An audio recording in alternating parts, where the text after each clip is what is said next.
북한을 지지하는 사람처럼 비춰질까 하는 그런 걱정. 월급 받거나 장사해서 번 돈으로 집을 살 수 없게 된 거죠. 30대 부자라고 해서 50대에도 계속 부자여야 할까? 12만 유로를 25세가 되는 요든 그렇게 세금 높았다고 해서 미국 자본주의가 무너졌니? 서민들은 세계화에서 뭔 혜택을 받니? 누가 어떻게 그것들을 주도해 갈지에 대한 전략이 없다. 안녕하세요. 언니가 읽어봤어. 박언니 박에스더입니다. 누가 자본주의는 망가졌어. 이 극심한 불평등을 봐. 더 이상 미래가 없어. 이제 사회주의를 해야 돼. 이런 말을 한다면 약간 뜬금없다고 생각하실 수 있을 거예요. 그래, 자본주의를 비판할 수는 있겠는데 대안이 사회주의야? 사회주의는 이미 실패했잖아. 구소련과 동국권의 몰락? 이런 반박을 하실 수 있겠죠. 그런데 구소련과 동국권이 했던 게 정말 사회주의였을까요? 또는 사회주의에는 구소련과 동국권이 했던 그것밖에 없는 걸까요? 사회주의를 개인의 이익보다는 사회 전체의 이익을 추구하는 이념, 개인, 민간 부문보다는 사회, 공공 부문의 운용을 확대하자는 이념, 이런 차원에서 본다면 더 다양한 어떤 사회주의의 모델들에 대해서 생각해 볼 수 있겠죠. 사실 우리에게는 아직 이 사회주의라는 말이 좀 불편해요. 사회주의를 논하면 북한을 지지하는 사람처럼 비춰질까 하는 그런 걱정, 레드 컴플렉스죠. 그런 게 있죠. 그런데 뭐 자유민주주의 사회에서 어떤 정책적 주장이든 자유롭게 얘기할 수 있지, 이런 것들을 부정하자는 것은 아니고, 세계적으로 보면 과거에 그 사회주의가 몰락한 지 너무나 오래됐기 때문에 30년이 됐죠. 이제 사회주의라는 말 자체에 대한 어떤 거부감이 좀 많이 사그라든 편이죠. 오히려 최근에는 자본주의의 문제를 극복할 정책으로 사회주의를 하자, 이런 주장이 종종 등장하고 있죠. 대표적으로 미국 민주당의 대선 후보였던 버니 샌더스, 스스로를 민주 사회주의자라고 부르면서 국민건강보험, 국공립대 무상교육, 부유세, 거대 기술기업의 해체, 이런 것들을 주장을 했죠. 그리고 또 한 사람, 21세기 최고의 스타 경제학자 중 한 명인 이분, 토마 피케티도 요즘 노골적으로 사회주의를 하자, 이런 주장을 하고 있습니다. 지금의 자본주의를 비판만 하면 뭐해? 대안 모델을 제시를 해야지. 그 모델의 가장 적절한 이름이 사회주의야 라면서 참여 사회주의란 개념을 제시를 했습니다. 그 토마 피케티의 최근 출간한 책입니다. 사회주의 시급하다. 제가 앞서 사회주의에 대한 여러 얘기를 했음에도 이 책은 여전히 도발적으로 느껴지죠. 프랑스에서 작년에 먼저 나왔는데 이제 그때 이 책 제목도 똑같아요. 사회주의 시급하다. 피케티 2013년에 21세기 자본이라는 책으로 전 세계적으로 센세이션을 일으켰던 프랑스의 경제학자죠. 21세기 자본주의가 불평등을 극심화하고 있다. 자산 수익률이 경제 성장률보다 커지면서 세습 자본주의가 돼간다, 이런 논지를 펼쳤죠. 2019년에는 자본과 이데올로기라는 후속작을 내놨어요. 현 자본주의 사회의 불평등 구조가 어떻게 정치적 이데올로기적으로 정당화하는지를 분석한 책이죠. 사실 피케티를 제대로 이해하려면 그 책들을 읽어야겠죠. 저도 한번 읽어볼까 해서 이렇게 도서관에서 빌려봤습니다. 바로 이 책이에요. 어마어마하죠? 거의 1300페이지에 달하는 책입니다. 빨리 치울게요. 보기만 해도 부담스러워지네요. 대작들을 읽고 싶지만 좀 엄두가 나지 않는 분들이 피케티의 생각이 무엇인지 좀 더 친근하게 살펴볼 수 있는 책이 사회주의 시급하다라는 책이라고 할 수 있어요. 이 책은 피케티가 프랑스의 일간지 르몽드지에 기고한 칼럼들을 모은 책이에요. 2016년 가을부터 올해 4월까지의 글들을 모았는데요. 피케티 스스로 이 책에 대해서 상아탑에서 벗어나 현실의 삶과 시사 문제에 참여하고자 하는 불완전한 시도다. 너그러운 마음으로 읽고 사회 참여를 실행하기 위한 자신의 생각을 정리할 기회로 활용해달라, 이렇게 이야기를 하고 있습니다. 이 칼럼들을 모은 것이기 때문에 논리적으로 완결적 구조를 갖고 있지 않아요. 또 주제별로 정리를 하지도 않았고 기고한 순서 그대로 이제 돼 있어서 주제도 좀 왔다 갔다 하죠. 이런 책까지 읽으면서 뭐 우리가 피케티를 꼭 알아야 돼? 이렇게 생각할 수도 있지만 현대 자본주의의 불평등의 행태, 또 대안들을 논하면서 이 피케티를 빼놓을 수 없다라는 측면에서 살펴볼 만한 가치가 있는 책이라는 생각이 들고요. 또 이 책이 프랑스 일간지의 칼럼들이잖아요. 그러니까 유럽에서 실제로 벌어지고 있는 일들에 대한 논평이라는 면에서 이 책만의 어떤 가치와 매력도 있습니다. 사실 한국 사회 정책 논의에 이제 뭐 여러 한계들이 있는데, 이제 앞서 그 사회주의 터부에서도 살펴봤듯이 정책적 스펙트럼이 넓고 풍부하지가 않죠. 그래서 이제 국제적으로 보면 논의가 좀 한 발씩 늦는 그런 측면이 있어요. 그리고 좀 미국적인 그런 관점에 치우쳐 있는 면들도 있고, 이 책을 통해서 유럽 또 국제적으로 얼마나 다양한 정책적 논의들이 펼쳐지고 있는지 엿볼 수 있지 않을까. 키워드를 드려야죠. 불평등의 핵심 바로 자산이야. 해법 별거 없어. 세금이지. 세계화 패러다임을 전환해야 해. 현재 불평등의 핵심, 그거는 자산 불평등이야. 경제적 불평등을 일으키는데 여러 요소들이 있겠지만 지금 더 문제가 되는 것은 노동을 통한 소득, 즉 임금 등이 만드는 불평등이 아니라 자산이 만드는 불평등이다. 부와 자산이 이익을 창출하는 규모와 속도가 노동소득이 이익을 만들어내는 것보다 훨씬 크고 빠르다. 특히 자산이 많으면 많을수록 더욱 많은 이익을 더욱 빨리 창출할 수 있게 된다. 뭐 자산이 없으면은 계속 상대적으로 더 가난해지게 되는 것이죠. 피케티가 21세기 자본에서부터 주장했던 내용들이죠. 경제 성장률보다 자본 수익률이 훨씬 더 높아서 불평등이 심화하고 세습 자본주의가 돼가고 있다. 사실 피케티는 자산 불평등과 관련해서 금융소득, 이익배당금, 임대소득 이런 것들을 강조를 했는데, 사실 저는 그 얘기를 읽으면서 한국의 부동산 문제를 떠올렸어요. 정말 우리가 피부로 느끼는 문제들이죠. 부동산 가격이 급격하게 오르면서 노동을 통해서 얻는 소득을 통해서는 그 가격을 따라잡을 수가 없게 됐죠. 한마디로 평범한 사람들은 월급 받거나 장사해서 번 돈으로 집을 살 수 없게 된 거죠. 공공자산과 민간자산의 이 불균형 심화에 대해서도 지적을 하는데요. 1980년대 신자유주의 이후에 과거 공공부문에 있던 것들이 민간부문으로 너무 많이 넘어갔다. 뭐 산업, 금융에서 시작해서 교육, 의료 같은 것들까지, 그래서 이제 국민의 기본권, 사회보장과 관련된 부분까지 민간에 의존을 하게 됐고, 그런 부분에 대해서 좀 통제가 어렵게 돼가고 있다. 하지만 공공부문 운용의 필요성은 계속 높아지고 있기 때문에 결국 국가의 공공부채가 어마어마하게 커졌다. 이 공공부문을 이제 확대하자라는 면에서 피케티의 주장은 분명히 사회주의적인 것이라고 할 수 있겠죠. 그렇다면 이런 자산의 불평등을 해소하려면 어떻게 해야 할까요? 부와 자산을 고정돼 있지 않고 유동적이게, 움직이게 만들어야 되겠죠. 피케티는 거기에 순환 경제라는 이름을 붙이는데요. 30대 부자라고 해서 50대에도 계속 부자여야 할까? 한 번 돈을 벌어놓으면 그 돈이 가만히 있어도 계속 저절로 많이 불어나는, 그거를 그대로 내버려 둬야 할 것인가? 부와 자산이 순환하게 움직이게 만들어야 한다. 두 가지 방법을 제시를 합니다. 첫째는 가난한 사람들에게 국가가 자산을 인위적으로 주는 방법. 둘째는 부자들이 저절로 벌어들이는 이익에 세금을 부과하는 방법. 첫 번째, 피케티가 최소 자산 제도를 제안을 하는데요.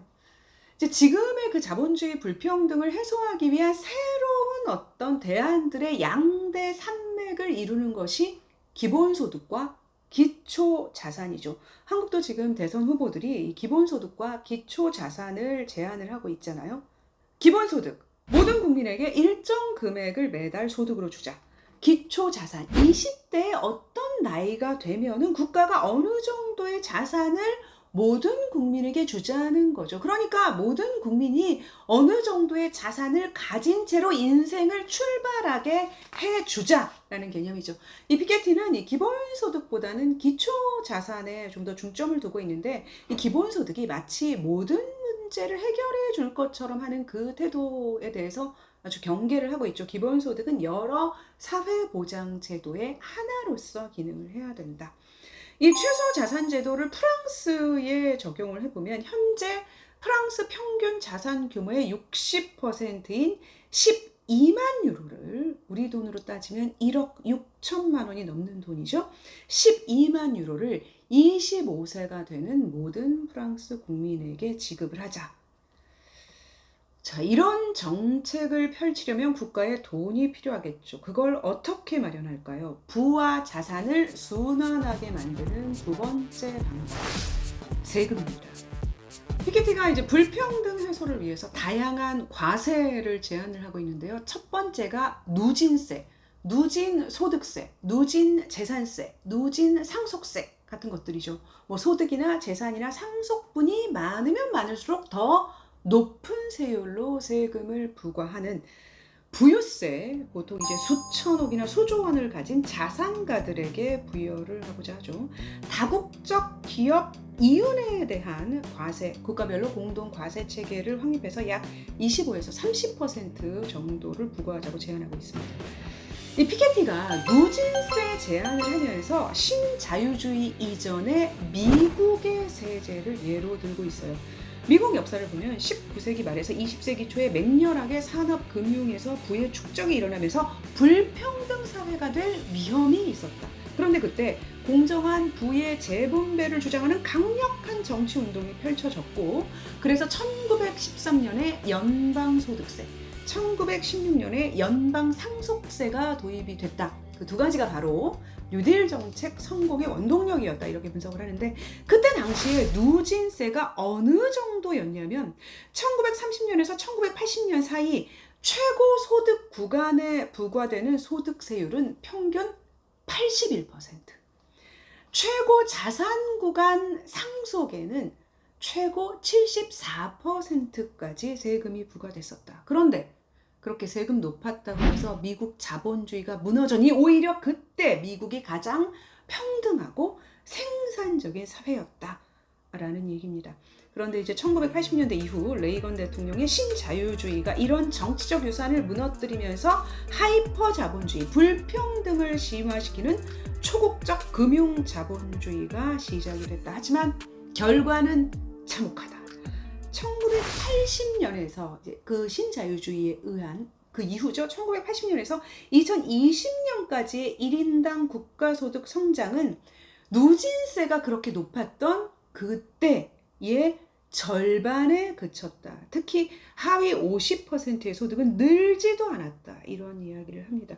그런데 이런 조세제도가 한 나라에서만 도입이 되면 세계화 시대에 의미가 없겠죠. 다른 나라에서 훨씬 낮은 세를 도입하고 있으면 뭐 조세 피난, 세금 망명을 가면 되잖아요. 그래서 이런 것들이 작동하려면 이제 세계화의 패러다임을 바꿔야 한다. 1980년대 신자유주의 이후에 가속화한 세계화는 무역과 금융의 자유화 정책에만 초점을 맞추고 있다. 그런 세계화에서는 결국 부유하고 국경 간 이동이 자유로운 사람들만 혜택을 보게 돼 있다. 거대 자본, 최고 자산가, 다국적 기업, 이들은 뭐 이제 세금도 회피하고 공공 인프라를 마음껏 향유하고 지구의 자연 자원도 고갈을 시키면서 막대한 이득을 창출해 왔다. 그리고 이들을 유치한다면서 각 나라들은 세금을 경쟁적으로 내리는 세금 덤핑을 하고 있는 실정이다. 그렇다면 서민들은 세계화에서 뭔 혜택을 받니? 그나마 이제 신흥국의 경우에는 경제 성장이 폭발하는 어떤 시기가 있었기 때문에 하층민들도 조금 이제 부와 소득이 증대했지만, 선진국의 경우에는 중간층, 서민들이 이 세계화의 혜택을 본 게 없다. 그러니까 이들이 세계화를 거부하면서 브렉시트 같은 것들을 한다고 하지 않냐. 이제 경제 정의, 조세 정의, 환경 정의를 실현할 수 있는 지속 가능한 새로운 국제주의를 만들어가야 한다면서 몇 가지 방안을 제안을 합니다. 우선 최소 법인세 기준을 만들자. 모든 나라에 공동으로 적용되는 어떤 법인세의 하한선을 설정을 하자는 거죠. 그래야 나라 간에 이제 법인세 인하 경쟁을 막을 수 있다. 탄소 배출에 대한 검증과 제재가 가능한 목표를 설정하고 세금을 부과하자. 금융소득에 대한 과세 근거를 확실히 하기 위해서 금융등기부 제도를 도입하자.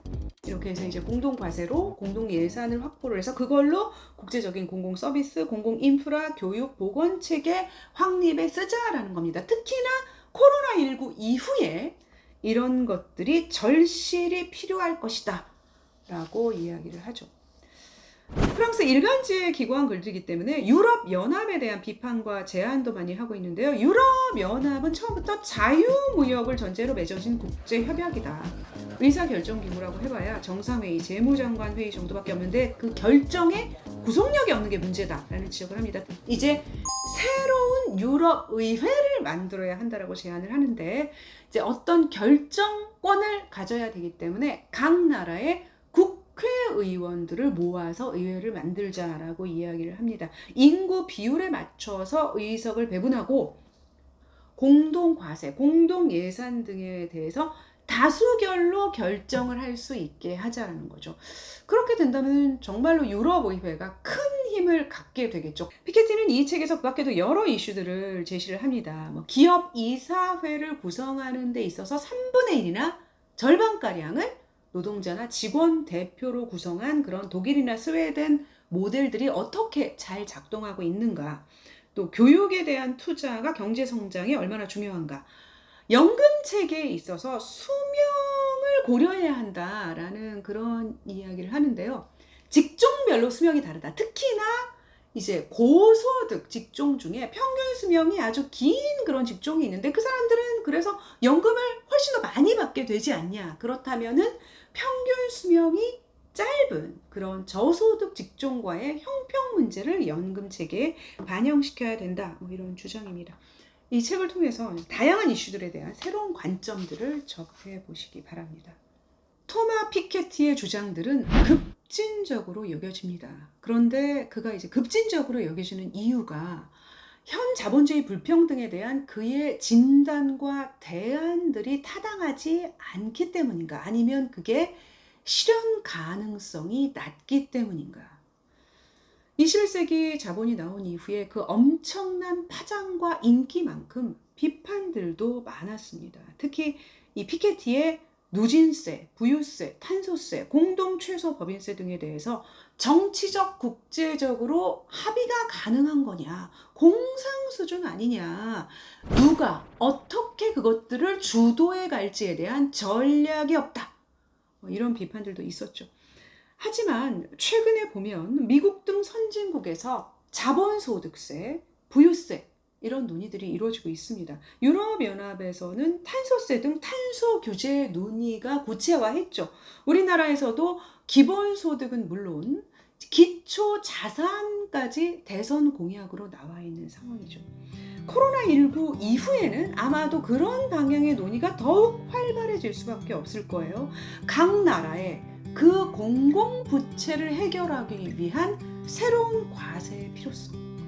비대면 시대 더욱 막대한 이윤을 창출하고 있는 기업들에 대한 어떤 과세. 기후변화, 불평등 해소를 위한 보다 구체적인 방안.